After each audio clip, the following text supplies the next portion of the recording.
자, 이번에는 이제 PMI 뒤집기입니다. 뭐 오늘도 뒤집을 건 없고 이어가던 바톤을 계속 이어가야 되겠죠. 두 분의 출연자 나오셨고요. IBK 투자증권 분당센터 정경민 팀장과 알파경제 김종효 이사입니다. 인사 따로 안 하겠습니다. 네. 매번 인사하니까. 자, 시청자분들끼리 인사 마음속으로 하시고 네. 풍요 속의 빈곤? 딱 적절한 표현이 아닐까 싶습니다. 지수는 화려해요. 매일같이 지금 뭐 4,500 어제 얘기했다. 오늘 4,600, 뭐 내일은 4,700, 뭐 주말 경유하면 5,000 뭐 이럴 수도 있죠. 부르는 게 값이 돼 버렸어요. 이게 경매 시장처럼 옥션이라고 그러죠. 뭐 오늘 또 기름 이렇게 불난데 기름 붓는다고 외국계 증권사라고 해야 되겠죠. 맥쿼리에서 삼성전자의 목표 가격을 24만 원, 하이닉스 목표가는 100 얼마야? 112만 원? 막 불러댑니다 이제. 물론 그만큼 뭐 실적 좋고 업황 좋고 알겠는데 일단은 오늘 딱 4개 종목만 눈에 들어오죠. 삼성전자, SK하이닉스, 현대차, 현대모비스. 그거 이외에는 뭐가 있나 싶어요. 글로비스라고 누가 안 해서 그러는데. 자, 제가 얘기도 길겠지만 자, 풍요 속의 빈곤 어떻게 보십니까? 일단 오늘 그 급락하는 종목도 생각보다 꽤 많죠. 그러게요. 네, 특히 이제 기관 투자자의 5천억 넘는 기본적인 매물이 있다 보니까 외국인이 같이 팔고 있는 쪽의 종목군들은 변동성이 꽤 큽니다. 예를 들어서 뭐 삼양식품이라든지 불다. 네, 이런 종목군들은 꽤 크게 내리고 있고 뭐 지금 카카오의 급락도 나타나고 있고 뭐 모비스는 팔고 있지만 그래도 뭐 주가가 워낙 뭐 강한 상황이니까 그래서 외국인들이 오늘 뭐 말씀하셨던 것처럼 뭐 삼성전자, 하이닉스, 현대차 뭐 이런 종목에 집중적으로 매수가 지금 드라이브를 걸고 있기 때문에 이런 종목군들을 빼고 나면 개별 종목에 대한 흐름은 코스닥 시장이 지금 마이너스 1%와 더불어서 하락 종목 수의 증가는 분명히 체감 수익률을 낮추는 요인이다 이렇게 봐야 될 것 같습니다. 근데 그럼에도 불구하고 어쨌든 지수가 이렇게 계속 상방으로 가게 되면 뭐 시장을 끌어내릴 만한 이 상승을 주도한 종목군들이 급락할 만한 이슈가 나타나지 않는 이상 그 밑에 있는 종목군들로도 매기는 번져갈 수 있는 그런 양상이 또 분명히 있기 때문에 저는 그래서 뭐 시장을 뭐 나쁘게 본다기보다는 이런 종목군들을 좋은 가격에 잘 선택했느냐가 결국은 이번 시장에서는 최대의 포인트가 아닌가. 물론 뭐 로봇주도 그렇고 바이오도 그렇고 좋은 가격에 작년부터 잘 사셨다면 여전히 좋은 수익률이겠습니다만 시장의 메인은 뭐 작년 하반기부터는 누가 뭐래도 반도체가 잡고 가고 있고 올해 CES를 정점으로 해서 지금 현대차 쪽으로 약간 이동하는 듯한 그런 모습이 좀 나타나고 있는 것으로 보입니다. 네. 현대차는 어제 김종효 이사 나왔을 때도 이제 윗골이라고 그래서 재료가 노출되고 결국에는 국장의 특징이 뭐 약간 징크스라고 해야 될까요? 내일 이제 삼성전자 실적도 과연 징크스를 뛰어넘을까는 잘 모르겠는데 실적이 기대가 되고 호실적을 내놓으면 주가는 되려 밀리고 했던 게 매 분기 거의 반복적이었잖아요. 내일은 과연 이길 수 있을까? 현대차처럼. 현대차는 어제 쫙 내렸는데 오늘 그걸 다 커버했어요. 좋은 거죠, 좋은 건데. 자, 현대차 뭔가 굉장히 센세이션 했나요?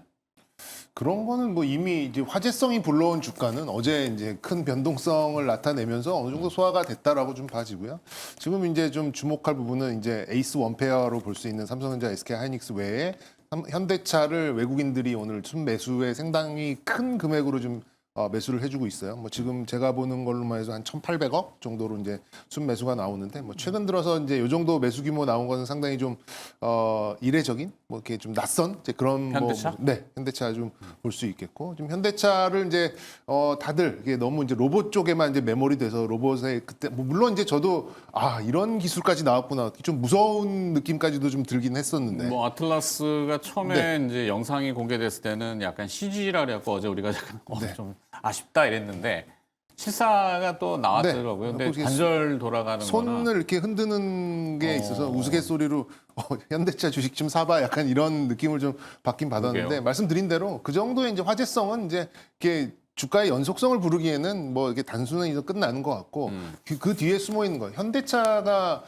실적 발표 특히 이제 북미 성적을 냈었는데 굉장히 잘 나왔어요. 네, 183만 관세 영향에도 불구하고 그것도 나왔고 특히나 이제 그 하이브리드 차 비중도 굉장히 높아졌습니다. 33만 대 뭐 이렇게 나왔으니까 과거 대비 거의 30 거의 37%뭐 이 정도 좀 뭐 상승하는 그런 모습을 좀 났겠고요. 본업을 굉장히 좀 잘하고 있던 것도 있고 거기에 이제 로봇의 어떤 가능성도 이제 계속해서 들어오고 있다 보니까 네. 뭐 제가 늘 이제 이런 대형주들의 가늠자로 보고 있는 게 이제 자기 자본 비율, 자기 자본하고 시가총액의 차이인데 현대차는 단 한 번도 이제 자기 자본을 넘어간 적이 거의 없어요. 지금도 뭐 PBR 놓으면 뭐 0.6, 0. 뭐 몇 이렇게 되고 있는데 뭐 100번 양보해서 그냥 연결이 아니라 그냥 이제 별도로 보는 자기 자본이 올해 예상되는 게 한 85조, 90조 정도 되거든요. 네. 그렇게 본다면 지금 현대차의 시가총액이 70조 정도니까 뭐 최소한 뭐 이 정도까지는 맞춰놓고 그 다음에 이제 로봇 관련된 어떤 멀티플로 프리미엄을 가든 로봇 관련된 매출이 나와서 여기에 이제 더 이제 가중되는 이제 그런 좀 밸류업이 되든 뭐 이런 것들이 좀 나올 것 같아서 일단 현대차는 좀 극악한 할인된 그런 부분에서 좀 정상으로 올라가는 과정인데 여기에 좀 속도가 붙다 보니까 이제 또 이거 현대차다라고 이제 이렇게 달라붙는 것 같고 요즘 또 시장의 특징이 이제 고객 예탁금 거의 90조잖아요. 그리고 네. 뭐 CMA도 지금 100조가 넘는다 뭐 이런 얘기가 있다 보니까 아무래도 예전 같으면은 이제 뭐 특정 종목 뭐 EPS 얼마에 PR 얼마에서 목표 주가 얼마니까 뭐 이런 종목으로 좀 개별로 갔다라고 한다면 요즘에는 이제 대형주 특히나 신고가를 내는 대형주에 대해서는 일단 이 큰 자금이 넘어와서 매수를 하는 거기 때문에 좀 작은 종목들보다는 좀 대표성이 있는 약간 이제 이런 지표 종목으로 좀 매기가 몰리는 이런 좀 시장의 특성까지도 좀 합세가 돼서 뭐 이런 현상이 나타나는 게 아닌가 이렇게 좀 분석하고 있습니다. 현대차가 다시 주목받는 거는 아무래도 이 브레인에 해당되는 칩, 뭐 구글 마인드, 딥마인드. 네. 그러면은 사실 그게 이제 독립성을 띠는 하나의 그 진짜 리얼한 휴머노이드죠. 뭐 어제도 얘기했지만 유니티 같은 데는 좌표 찍어가지고 중앙에서 컨트롤하면 그 동선대로 움직이는 거고 이 현대차의 이제 아틀라스 뭐 엄밀히 따지면은 버스턴 다이나믹스의 기술일 수도 있겠지만 근데 그거에다가 현대차가 가지고 있는 제조업 노하우를 가르쳐서 얘가 진짜로 노동 인력을 대체하는 게 2028년도? 야, 이건 좀 얘기가 다른데? 라고 밸류를 좀 측정하는 것 같죠? 그러니까 그동안 계속 뭐 로봇주 오늘도 올라가는 종목군들이 꽤 있습니다. 뭐 그런데 이제 최근 한 2, 3일간은 변동성을 노출하면서 뭐 급등락이 반복되고 있는 종목도 꽤 많이 보이고 있죠. 뭐 대표적으로 현대차 그룹 계열에서는 예전부터 말씀드렸던 HL 만도가 뭐 하루는 급등하고 하루는 뭐 급락하는 게 뭐 최근 들어 반복되고 있는 양상이기도 하고 뭐 사명 같은 종목도 최근 들어서는 뭐 계속 긍정적으로 움직이고 있습니다만 변동성을 좀 노출하고 있는 것으로 보이는 만큼 확실한 이 숫자를 기록할 수 있을지에 대해서는 물음표가 달려있는 기업들이 많은데 비해서 현대차는 명확한 숫자까지 얘기하고 있잖아요. 네. 어제도 잠깐 말씀드렸지만 3만 대라고 하는 비교적 명확한 시점과 숫자까지 얘기하고 있는 상황이라는 점이 더 눈에 띄는 부분이고 그래서 그동안 여기저기 뿌려두었던 씨앗들에 조금도 반응하지 않았죠. 예를 들어서 뭐 싱가포르에 있는 로봇 공장 뭐 이런 것들에 대한 움직임 저 왜 싱가포르에다 하지? 뭐 이런 어떤 궁금증을 줬지만 하나도 반응하지 않다가 실물을 보여주고 지금 뭐 스팟부터 시작해서 모베드 거기다가 이제 이번에 나온 그 로봇까지 휴머노이드 로봇까지 해서 전체적으로 뭔가 그림이 좀 보이기 시작하니까 그러면 자동차 종목으로서도 저평가됐었는데 여기다 로봇을 조금만 믹스해도 지금 주가는 너무 싸지 않냐. 그러니까 지금 올해 예상 실적이 그러니까 작년 예상 실적이 올해와 큰 변화가 없다고 치더라도 PR 10배만 해도 40만 원 이상인데 그러면 이 종목의 재평가가 나타나지 않을까라는 그런 기대감은 높아질 수밖에 없는 거고 그래서 예전부터 말씀드렸던 게 지금 1위 하고 있는 도요타가 PR 12배 정도 받고 있는데 네.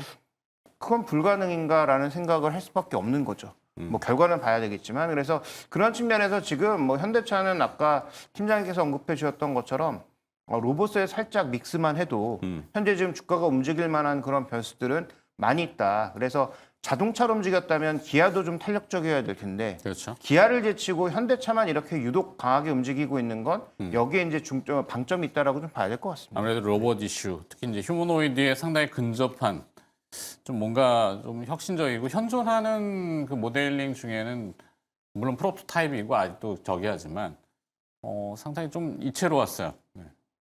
일단 걷는 거 자체가 그러니까 굉장히 네. 자연스럽죠. 네, 그 사람 걷는 것과 거의 비슷했다라는 점과 뭐 저는 가장 중요한 건 아까 언급하셨던 딥마인드였던 것 같습니다. 맞아요. 현대차가 굳이 자기 소프트웨어를 고집했다면 저는 뭐 가능성이 높지 않다고 봤는데. 그렇죠. 예. 네. 멀리 잘 썼네요. 자, 그러면은 전략을 좀 가져가야 되는데 뭐 주가 11% 오르는데 어떻게 할 건가? 따라가 볼까요? 뭐 저는 따라가 봐도 나쁘지 않을 것 같다라는 생각을 좀 가지고 있고요. 신용몰빵? 극단적으로 가시면 안 돼요.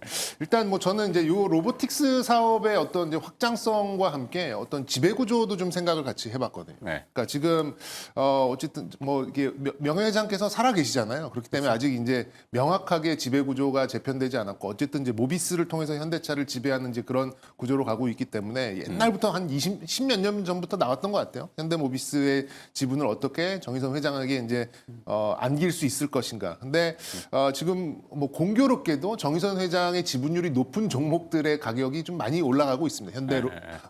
현대글로비스 또 현대오토에버 이런 종목들 뭐 6% 7% 들고 있는 종목들이 최근 들어서 로보틱스 사업에 좀 배분을 해주면서 좀 강세가 나오는 다른 종목들에서 조금 공교롭게도 좀 강세가 나오는 부분이 있고 그리고 이제 시장에서 보는 시나리오 중에 하나가 보스턴 다이너믹스를 이제 나스닥에 상장을 할 때 지금 이제 현대차 계열사들이 가지고 있는 이제 조인트 벤처가 한 55% 그리고 현대글로비스가 한 11%를 들고 있고 정의선 회장이 21%를 들고 있거든요. 네. 근데 지금 시장에서 뭐 25조에서 35조 이 정도 추정을 하고 있는데 뭐 30조라고 좀 가정을 해봤을 때 뭐 정의선 회장의 지분을 그냥 현금화한다 하더라도 지배권에는 아무 문제가 없는 상황이고 그렇게 된다면 현대모비스를 좀 떠올 수 있을 정도의 뭐 6, 7조 정도의 현금은 마련이 되는 거거든요. 약간 이제 그런 시나리오도 있다 보니까 아무래도 현대차 로보틱스에 대한 이제 약간 띄우기까지는 아닙니다만 이쪽에 대한 분위기를 계속해서 잡아나갈 가능성이 있다라고 생각이 듭니다. 근데 뭐 저는 제품보다 나은 부품은 없다라고 생각을 하고 있기 때문에 뭐 개인적으로는 그냥 현대차 그냥 근본을 공략하는 게 맞다라고 좀 생각을 하고 말씀드린 대로 목표 일단 1차적인 목표는 현대차의 자기 자본 개별로 봤을 때의 자기 자본 수준하고 맞는 시가총액 정도는 이번에는 좀 맞추지 않을까 이렇게 본다면 대략적으로 이제 한 85조 정도 그런 시가총액을 좀 가져갈 수 있지 않을까. 그러면 현대 대비 한 20% 이상 뭐 상승 여력은 어렵지 않게 있을 것 같다라는 말씀 드릴 수 있겠습니다. 우리가 원하는 답은 그것보다는 약간 조금 신선한 거. 현대차가 로보틱스 산업으로 이제 전향하면서 관련된 밸류체인은 그럼 어디가 연결되느냐? 뭐 SL 같은 데가 한번 버스턴 다이내믹스와 연관성이 있는 걸로 나왔고, 그다음에 제가 알기로는 정의선 회장의 아들이 정기선 뭐 지금 직함이 뭘로 돼 있는지 모르겠는데 ISD 시스템, 열 센서 이런 센서류들 약간 뭐 최근에 말씀드렸던 뭐 세코닉스나 이런 것들도 괜히 움직이는 건 아닌 것으로 뭐 지금 제가 단정 지을 수는 없지만 네, 뭐 긍정적으로 봅니다. 뭐 지금 뭐 사셔야 되면 이런 말씀 드리는 게 아니고 최근에 이제 뭐 나무가라든지 이런 종목군들 계속 움직임은 저는 뭐 심상치 않다라고는 봅니다. 그래서 뭐 과거부터 관련된 뭐 모터나 진동자 기술을 갖고 있는 뭐 한국단자라든지 뭐 이런 기업들도 넓은 의미에서 보면 다 관련주라고 우리가 넣을 수는 있지만 네. 근데 이제 뭐 방금 그 팀장님께서도 언급해 주셨던 것처럼 어쨌든 이런 거 다 조합해서 최종 조합하는 건 현대차라고 봐야 될 것 같고 그렇죠. 정확하게 보스턴 다이나믹스지만 그다음에 또 하나 이제 중요한 포인트는 결국 이걸 모듈화 시켜서 조립을 간단하게 만들 가능성이 높은데 그 어셈블리를 누가 만들 거냐라고 생각해 보면 뭐 계속 강조드렸지만 현대차, 현대모비스, HL만도 세 종목을 볼 수밖에 없는 거죠. 그러니까 긴 관점에서 보면 현대오토에버도 좀 현대오토에버는 아시다시피 SI하고 이런 쪽을 하고 있는 업체이기 때문에 현대오토에버가 큰 수혜를 받을 가능성은 저는 높지 않다고 보는데 주가는 가장 민감하니까. 근데 어쨌든 뭐 주가 관점에서는 그렇고 그다음에 또 하나 이제 포인트는 아까 이제 말씀해 주셨던 센서 측면에서는 뭐 최근에 뭐 자화전자라든지 뭐 네. 세코닉스라든지 굉장히 다양한 종목군들이 움직이고 있고 이게 뭐 글로벌 빅테크와 뭐 함께 간다, 뭐 큰 기업이랑 간다 얘기가 계속 나오고 있어서 그런 측면의 흐름도 한번 우리가 계속 공부해 볼 필요는 있겠다. 이렇게 좀 말씀드리고 싶습니다. 알겠습니다. 자, 두 번째 주제로 좀 빠르게 넘어가야 되는데 2차 전지를 던져주셨는데 이거 뭐 볼 게 있을까요? 지금 주가가 워낙 무거워가지고 땅 파고 들어가잖아요, 주가. 네. 근데 뭐 저는 2차 전지 오히려 좀 역발상을 이거야말로 좀 뒤집기가 좀 뭐 어울리는 그런 지금 주제가 시점에? 아닐까라는 생각이 위험하지 드는데. 않을까? 지금 뭐 악재란 악재는 거의 다 나온 것 같아요. 일단 뭐 수주 취소도 뭐 조 단위로 나오기 시작했고, 네. 그리고 이제 뭐 전방위 업체들, 뭐 특히나 이제 EV 쪽의 판매량도 뭐 계속 늘어나지 않고 있는 캐즘에 대한 이런 것도 계속 확보되어 있는데 2차 전지에 대한 주가는 뭐 특히나 소재 쪽에 대해서는 주가가 그렇게 좀 잘 버티고 있다라는 그런 느낌을 좀 받고 있거든요. 그리고 이제 계속해서 좀 에너지가 응축되고 있다라는 생각이 드는 게 미국에 있는 이제 앨범알 같은 그런 지표 종목들은 지금 신고가 내고 있는 그런 상황이고 네. 그리고 이제 지난해 말 정도에 좀 힌트를 얻었었던 게 이제 구글이 인터섹트 인수를 하면서 이제 뭐 원전이고 뭐 다 좋긴 한데 일단 그 데이터 센터 돌리기 위해서는 전력이 정말 급하구나. 그러면서 이제 태양광 업체를 인수를 하면서 ESS까지 이제 좀 자극을 받는 그런 모습이 좀 나왔었거든요. 그렇게 보면 악재에 대해서는 둔감해지고 호재에 대해서는 이제 점점 좀 민감하게 좀 반영을 좀 할 수 있는 그런 시점으로 좀 다가올 수 있지 않을까. 물론 지금 2차 전지와 그 시총을 이 상황과 시총을 놓고 보면은 아직까지 저도 이제 매칭 안 되는 게 뭐 이렇게 현실적으로 좀 와닿고는 있긴 있습니다만 더 이상 주가가 빠지지 않는다는 이유만으로 시장에서는 어느 정도 바닥권을 인지를 하는 것이고 이제 한두 개의 이제 그런 뭐 신재생 관련돼서 ESS 관련된 이슈만 조금 더해져서 자극이 나온다라고 한다면 뭐 저는 올해 좀 다크호스로 2차 전지 관련된 특히 소재 관련된 종목들이 한번 좀 기운을 낼 수 있지 않을까 이렇게 생각을 하고 있고요. 물론 이제 회계적인 이런 좀 이익으로 해서 밸류에이션을 이제 수치화하기에는 다소 좀 거리가 있긴 있습니다만 네. 뭐 그렇다고 보면 뭐 미국의 앨범 할도 말도 안 되는 거거든요. 그러니까 어쨌든 시장의 전체적인 분위기가 신재생, 특히 태양광 이런 쪽으로 흘러간다라고 하면 ESS가 자극이 받고 ESS 자극을 받는다라고 한다면 지금 악재에도 굉장히 둔감하게 횡보를 하고 있는 2차 전지 관련된 종목들의 기회는 뭐 올 수도 있겠다 이렇게 좀 말씀드릴 수 있겠습니다. 긍정을 보시네. 네. 저는 아직 부정인데. 2차 전지 그 허수 수주라고 하는 거, 조인트 벤처를 통해 가지고 지금 글로벌사들하고 법적 구속력들이 없잖아요. 깨버리면 그냥 끝나버린단 말이에요. 취소해버리면 땡, 뭐 부조 원씩 막 날려버리는데 이게 이제 시작이 아닌가 약간 우려스럽긴 해서. 근데 일단 그 변동비 산업이기 때문에 그 금속 가격이 올라가고 있다라고 하는 것은 일단 고정비를 다 지출해 놓은 상태에서 고정비에 추가 지출은 없고 변동비 비즈니스가 변동비가 올라가고 있다라고 하는 것은 저는 향후 이제 제품 가격을 올릴 수 있는 그런 측면은 분명히 있다라고 보고 네. 또 하나 이제 포인트는 ESS가 얼마나 이제 빠르게 올라올 거냐가 이제 관건일 텐데 국내에서 이제 보조금 얘기 나오고 있잖아요. 해당 산업에 대해서 국내 생산분에 대한 보조금 얘기 나오고 있고 네. 그다음에 이제 수출하는 것에 대해서는 말씀드렸던 ESS가 얼마나 빠르게 채워지느냐가 이제 관건으로 본다면 그 두 가지 그림에 다 같이 걸려 있는 종목들에 대해서는 저는 좀 긍정적으로 볼 필요가 있지 않느냐. 그래서 뭐 태양광 쪽에서는 예전부터 OCI 홀딩스를 뭐 말씀드리고 있고 네. 그다음에 이제 이 2차 전지 쪽에서는 저는 뭐 삼성 SDI하고 포스코 퓨처엠에 대해서는 여전히 좀 긍정적으로 불구속이 조정이 나온 담이 있다. 이렇게 좀 보고 있습니다. OCI 홀딩스, 삼성 SDI 바닥 이야기. 두 분 모두 바닥 정도 바텀업을 좀 많이 강조하시고 희망찬가를 저만 부정적으로 봤네요. 미안합니다. 네. 반성할게요. 뭐 지켜봐야죠. 어떻게 알겠습니다. 움직일지는. 네. 자, 올장 뒤집기. 이 배터리를 좀 뒤집을 수 있으면 좋았을 텐데 한번 계속 찾아보자고요. IBK 투자증권 분당센터 정경민 팀장과 알파경제 김종효 이사였습니다. 두 분 고맙습니다.